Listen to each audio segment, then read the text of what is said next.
애정결핍이 두 남자에게 미치는 영향. 전은강 지음. 엿보다.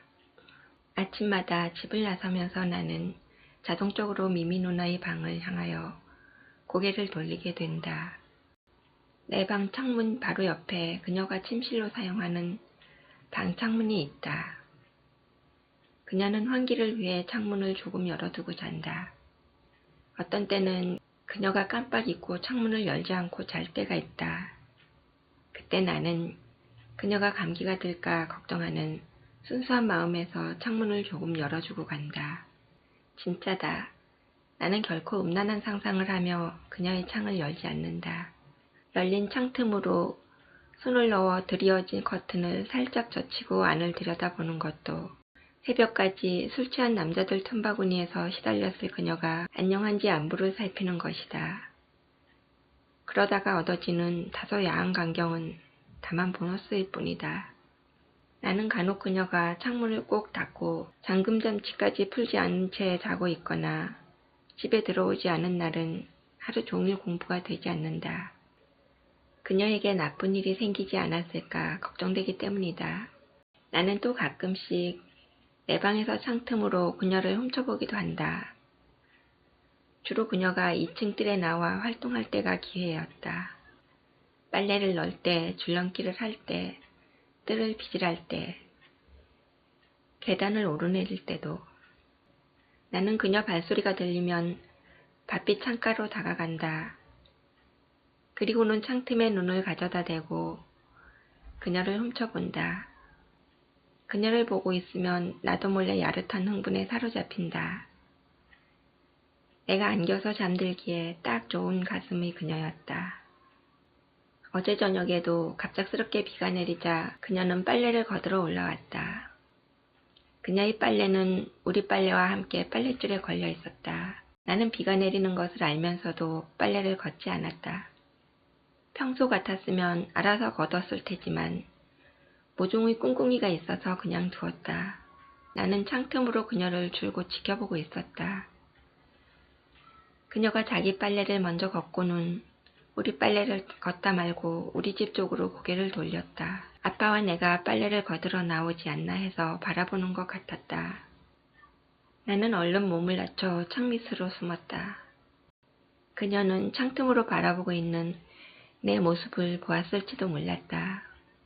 그녀는 우리 빨래를 그녀네 거실에다 널었다가 마른 후에 돌려주었다. 오늘 아침에 그녀는 허벅지까지 치마를 축혀 올리고 다리를 침대 밑으로 축 늘어뜨린 자세로 잠들어 있었다. 잠든 그녀는 평화롭지 않다. 장사를 하면서 마신 술 때문이다. 그녀는 심하게 몸부림을 치곤 했다. 속이 쓰라려서 많이 괴로워하는 모습이 그대로 노출됐다. 가슴이 아프다. 그녀는 담배 연기 자욱하고 주사가 판치는 곳에서 손님들의 기분이 배설하는 잡다한 오물을 닦으며 밥벌이한다.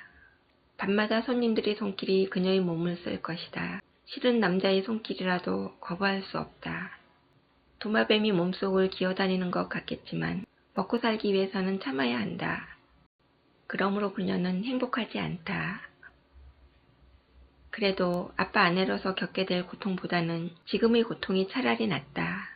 그렇게 나는 아빠가 그녀의 햇볕 전도사로 나서는 것은 찬성하지 않는다. 다행히 그런 걱정은 이쯤에서 접어도 좋을 듯 했다. 미미 누나의 전 남편이 자고 간 후로 아빠는 미미 누나에게 관심을 보이지 않는다. 차바퀴 바람을 뺄 때까지만 해도 미미 누나에게 미련을 남겨두었던 아빠였다. 그러나 이튿날부터 태도가 돌변했다. 그녀를 대하는 행동이 눈에 띄게 무뚝뚝해졌다. 그녀와 마주쳐도 도와줄 것이 없느냐고 묻지 않았다. 민트에 가서 술을 마시지도 않았다. 아침 저녁 뜰에만 나가도 부딪히는 그녀임에도 얼굴이나 겨우 알고 지내는 이웃 여자를 대하듯 형식적인 인사만 나눌 뿐이다. 요즘 왜 민트에 오지 않으세요? 제가 화끈하게 서비스할 테니 이따가 카페로 오세요. 어색해진 그녀가 아양스러운 미소로 말을 걸어보았다. 그러나 아빠의 표정은 얼음조각이었다. 그 좋아하는 공짜를 거절하기 여간 힘들지 않았을 것임에도 아빠는 됐다며 단호하게 사절했다.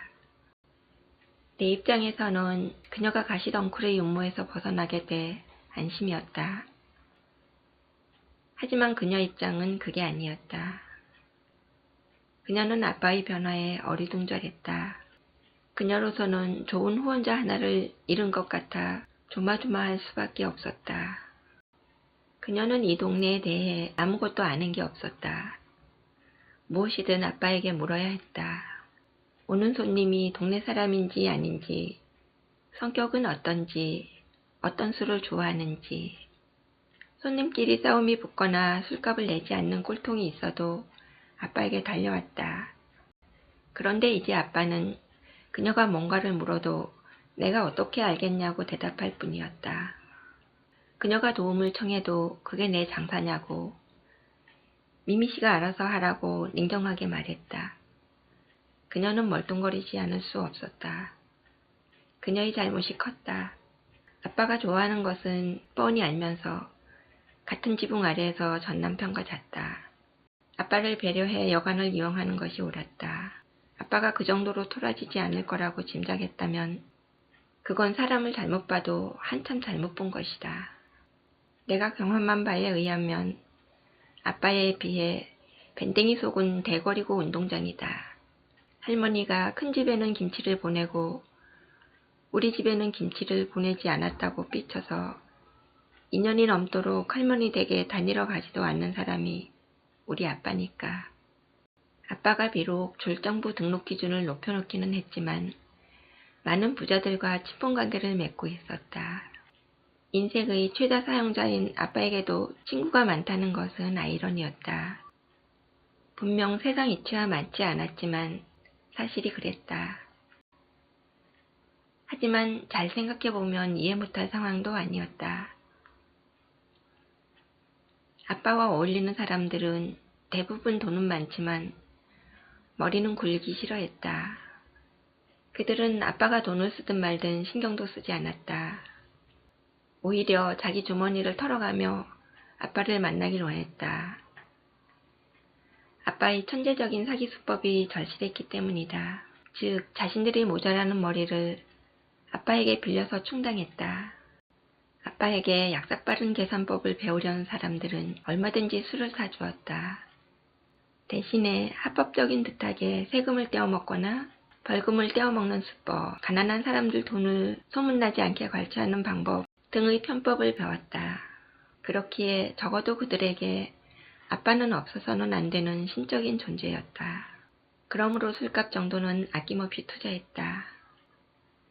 아빠를 위해 마누라까지 바칠 위인도 몇 명 있었다. 아빠는 그들을 민트로 불러서 미미 누나에게 소개할 참이었다. 그들은 돈이 많으므로 힘이 있었다. 그들로부터 힘과 돈을 빌리려는 사람들은 소비 규모에 상관않고 술 대접을 했다. 민트를 단골로 삼는다면 장사에 큰 도움이 될 사람들이다. 아빠는 그 점을 과시하며 미미 누나의 마음을 얻으려 했다. 팍팍 밀어주겠다고 약속했다. 하지만 변심한 아빠는 그 약속을 까맣게 잊었다. 오히려 그 반대로 행동했다. 아빠는 미미 누나에게 소개시켜야 할 사람들을 바로 옆 건물의 술 읽는 마을이라는 소주방으로 불러 모아 술을 마셨다. 부활한 듯이 문을 활짝 열어젖히고 앉아서 엄청 푸짐하게 매출을 올려주었다. 노래방 기계까지 켜놓고 신나게 노래를 불러 미미 누나의 애간장을 더욱 태웠다. 미미 누나는 울상이 되었다. 아빠 마음을 돌려놓기 위해 대책을 강구하지 않으면 안 될 상황이었다. 계약이 끝난 후 가게세를 더 올려주지 않기 위해서라도 아빠와 나쁜 사이로 지낼 수 없었다. 미미 누나도 아빠에게 미운 털이 박혀 좋을 게 없다는 것을 이웃 사람들의 기뜸을 받아서 대충 알고 있었다. 그녀에게 그런 말을 한 사람들은 아빠 비위를 거슬렀다가는 장사에 막대한 방해를 받을 것이라고 충고했다. 화장실이 지저분하다며 몇 시간씩 청소를 해서 손님들이 화장실에 드나들지 못하도록 한다. 겨울에는 고의적으로 화장실 앞에 물을 뿌려 빙판을 만든다. 수도관이 터졌다는 핑계로 수도를 끊을지도 모른다. 그러니 잘못이 있든 없든 무조건 잘못했다고 빌라고 시켰다. 전의 민트 여주인이 아빠에게 여러 번 그렇게 당하는 것을 보았기 때문이다. 다급해진 미미 누나는 과일과 양주를 들고 우리 집으로 찾아왔다. 직접 술을 따라 권하고 싶다고 했다. 하지만 아빠는 술과 과일만 받고 그녀는 집에 들여놓지 않았다. 아빠다운 행동이었다. 받으려면 그녀의 사과까지 받아들여야지. 과일과 술만 받았다. 공짜는 받되 용서는 않겠다는 뜻이었다. 아빠는 미미 누나에게 좋은 모습만 보이려고 잠시 작업을 중단했다. 그러나 요즘 작업을 재개했다. 방 안에 틀어박혀 하루 종일 연구를 거듭했다. 시한 여러 건 하는 것보다 큰 것 한 건으로 왕창 끌어모으기 위한 준비 동작이었다. 개구리처럼 등뼈를 구부리고 몸을 잔뜩 웅크렸다가 한번 제대로 뛰어올라 보겠다는 태세였다. 그래서 화장실 오갈 때를 빼고는 아빠 얼굴을 구경하기 힘들어졌다. 아빠가 미미 누나를 멀리함으로써 덕을 본 것은 나뿐이었다. 그녀는 나마저 등을 돌리면 큰일이라고 생각했을 것이다. 아니면 내게 잘 보이면 아빠 마음이 풀릴 것이라고 생각했거나, 내가 일찍 집에 돌아오는 날이면 미미 누나는 살짝 불러서 같이 저녁을 먹자고 했다. 공부를 하고 있으면 창문을 열고 과일 접시를 들여주었다. 또는 아침 일찍 일어나서 학교에 가려고 지분을 나서는 내게 정성스럽게 싼 간식을 건네기도 했다. 학교 급식 먹고도 배가 고프거든 이걸 먹어. 예쁘게 모양을 내어 빚은 생과자였다. 새벽녘까지 장사를 하고 들어와서 생과자를 준비하기란 무척 힘겨웠을 것이다. 그 정성이 고마워서 나는 그것을 받았다. 나는 미미 누나가 사준 간식을 먹으며 엄마를 생각하지 않았다. 미미 누나 생각을 했다. 아침이면 그녀가 아직 잠든 내게 다가와서 장꾸러기님, 그만 자고 일어나세요. 라고 속삭이며 입을 맞춰주는 상상은 무척 즐거웠다. 그러나 아빠가 어지간히 심통을 부릴 것이라는 생각이 들면서 더는 그런 상상의 즐거움을 이어갈 수 없었다. 아빠는 거지학문에서 콩나물을 빼먹고도 여기 묻었던 고춧가루도 어디 떨어져 있을 텐데라며 샅샅이 뒤질 사람이다. 아빠가 이번에는 불쌍한 사람들 피눈물을 짜서 피는 먹고 눈물만 돌려줄 생각인 것 같다. 며칠 머리를 싸매고 궁리에 거듭하던 아빠가 갑자기 집을 나설 때부터 나는 불길한 예감을 받았다. 아빠는 하루 종일 어딘가를 돌아다니다가 녹초가 돼서 돌아왔다. 그날 저녁 누군가의 전화를 받고 아빠가 다시 나갔다. 나는 아빠에게서 풍기는 예사롭지 않은 분위기를 감지하고 뒤를 밟아보았다. 아빠는 멀지 않은 공원에서 허름한 차림의 중년 사내를 만났다. 그 사람은 두 손을 공손히 모으고 죄인처럼 아빠 앞에 섰다. 차림새로 보아 노숙자이거나 막노동꾼이 분명했다. 나는 멀리 떨어져 있어 그들이 나누는 대화 내용을 들을 수는 없었다. 하지만 아빠가 좋은 대화를 하려고 그 사람을 만난 것 같지는 않았다.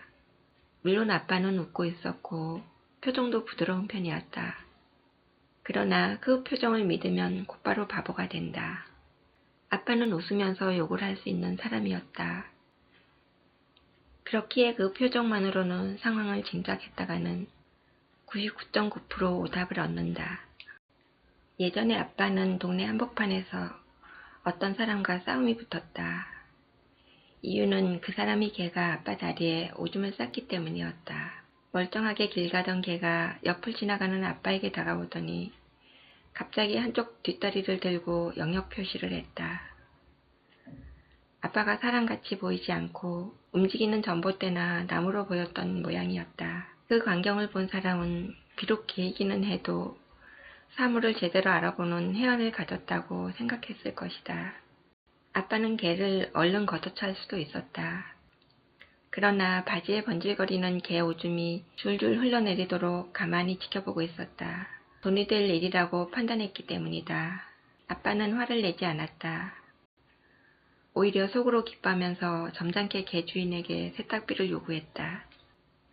당신 눈으로 봐서 알겠지만 순식간에 일어난 일이었잖아요. 당신이 개를 묶지도 않고 길거리에 데리고 나와서 생긴 일이니 당신이 책임져요. 난 못 주겠으니 걔한테 받아가슈. 상대가 배째라는 식으로 나왔다. 아빠는 그럼 개라도 끌고 가겠다며 개를 잡으려고 달려들었다.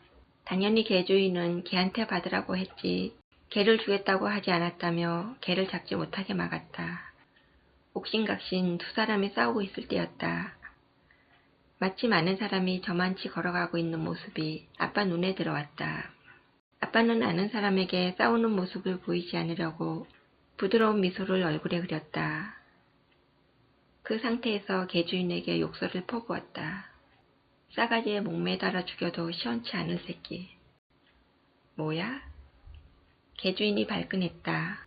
아빠는 그의 어깨에 손을 얹어 더 자랑스러운 포즈를 취하며 말했다. 개보다 못한 자식이 개를 기르고 있으니 개가 있다 있지. 이 개똥 먹여 죽여야 할 놈아. 지나가던 사람들은 그런 아빠를 보고 친한 사람을 만나 환담 중일 것이라고 생각했을 것이다. 개 주인은 세상에서 가장 온화한 표정에서 나온 가장 험악한 욕을 들었다. 하지만 대응할 마땅한 방법을 찾지 못하고 있었다. 욕으로 맞받아쳐서 싸울 수도 없는 노릇이었다. 싸움이 일면 몰려든 구경꾼들이 아빠를 편들 것이고 그러면 그가 수세에 몰릴 것이 뻔했다. 사람들은 험악하게 인상을 쓰면서 화를 낸 그를 나무라지 순한 모습으로 점잖게 따진 아빠를 나무라지는 않을 것이기 때문이다.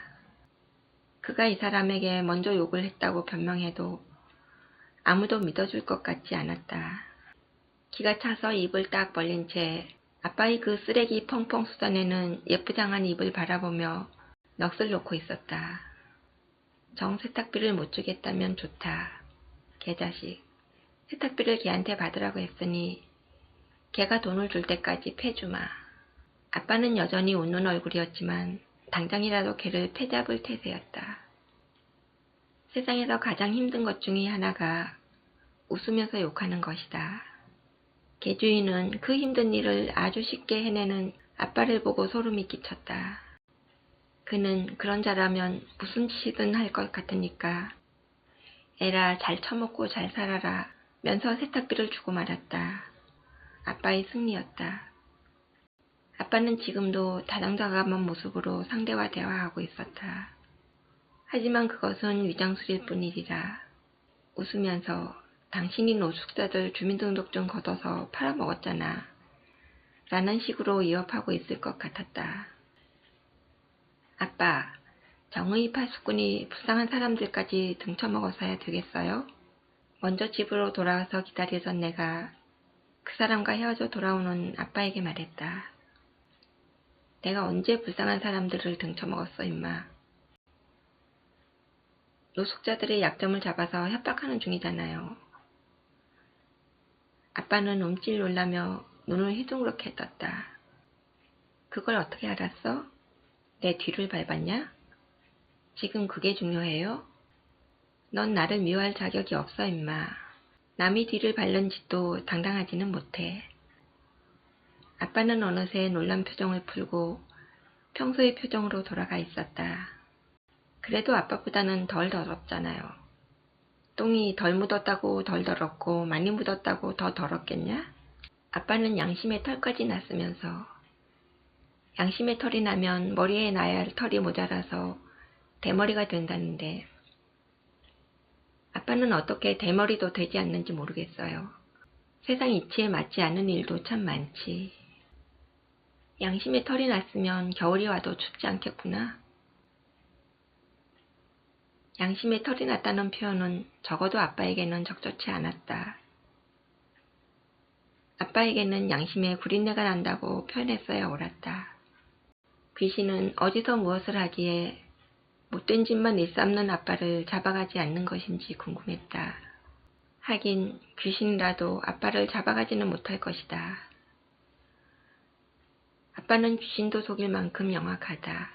너만 죽어라의 법칙에 충실하고 같이 죽자의 법칙을 철두철미하게 경계한다. 공갈 협박을 해도 상대를 봐가며 했고 상대가 부담을 가질 만큼 무리하게 돈을 요구하지도 않았다. 그렇지만 내 생각이 틀렸다. 0.1%의 확률, 표정, 현 상황의 가능성이 실현되고 말았다. 아빠는 노숙자들에게 돈을 받기는 했지만 협박 같은 건 하지 않았다. 그들에게 특강을 해주고 수강료를 챙기는 새로운 돈벌이 수단을 실행하고 있었다. 처음 아빠를 만났던 사람이 5명의 수강생을 데리고 아빠를 찾아왔다. 아빠는 그들을 안방으로 데리고 들어가서 방문을 잠갔다. 그리고는 자기가 가진 고단수 협잡 방법을 점수했다. 직접 나서서 협잡질을 하기에는 위험 부담이 크다고 판단하고 몸을 사리는 걸까?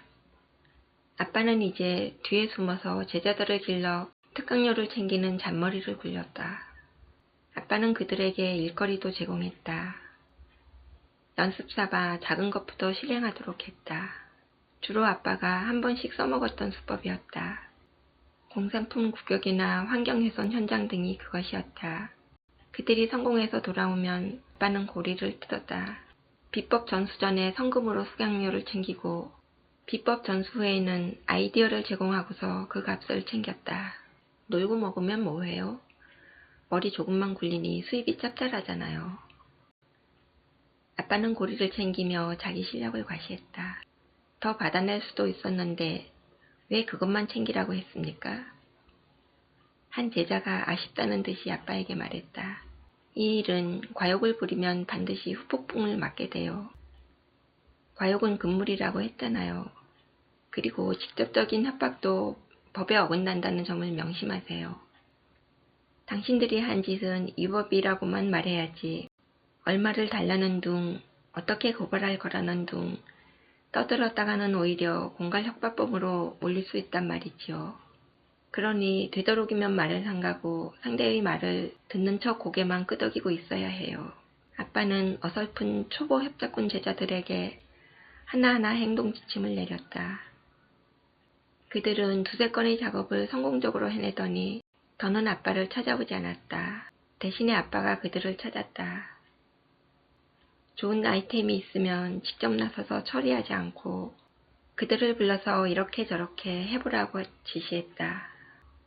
그래서 성공하면 서로 몫을 나누어 가졌다.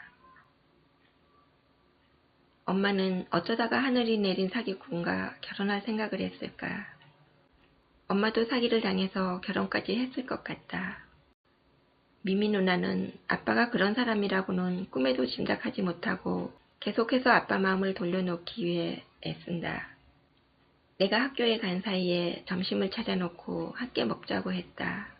현관문을 활짝 열어젖힌 채 거실에 앉아 갈비를 구워놓고 소주를 마시며 유혹해보기도 했다. 아빠가 빨래를 널고 거둘 때에도 슬쩍 다가가서 돕는 척하며 말을 걸기도 했다. 문제의 전 남편을 부르는 일도 없었다. 그녀의 노력에도 불구하고 아빠의 마음은 좀처럼 풀어지지 않았다. 그녀가 가끔 외박을 하기 때문인 것 같다. 새벽까지 장사를 한 그녀는 카페 문을 닫고 손님 무리를 따라 나갈 때가 있었다.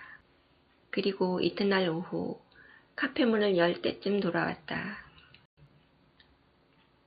또는 손님 없이 혼자 나갈 때도 있었다.